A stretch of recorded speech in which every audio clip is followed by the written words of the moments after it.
बिस्मिल्लाहिर्रहमानिर्रहीम।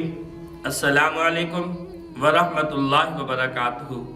आज का मेरा वजीफ़ा मोहब्बत के लिए मुजर्रब वजीफ़ा है।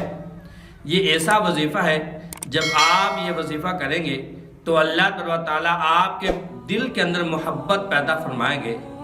और ये वजीफ़ा उन बहनों और भाइयों के लिए है जिनका बेगम और शोहर के अंदर मोहब्बत कम है, क्योंकि आज शैतान जो है बंदे के ऊपर वार बहुत ज़्यादा करता है, जिसकी वजह से जब बंदा घर में आता है तो चिड़चिड़ापन होता है, गुस्से से भरा होता है, मोहब्बत से बेगम को नहीं देखता, जिसकी वजह से रोज़ाना लड़ाई झगड़ा।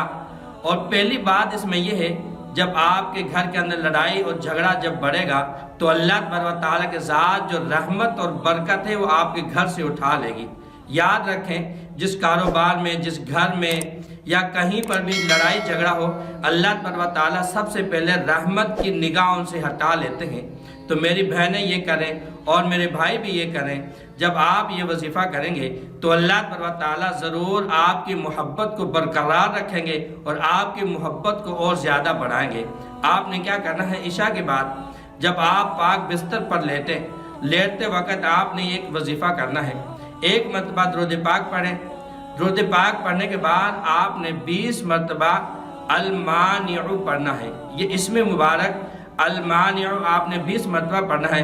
पढ़ने के बाद फिर एक मरतबा दुरूद पाक पढ़ें और अपने बिस्तर पर फूंक मार दें और फिर सो जाएं। और फिर देखें कि अल्लाह ताला आपकी मोहब्बत को किस कदर बढ़ाते हैं। जब आपकी मोहब्बत बढ़ेगी तो अल्लाह ताला की तरफ से रहमतें बरकतें भी नाजिल होंगी।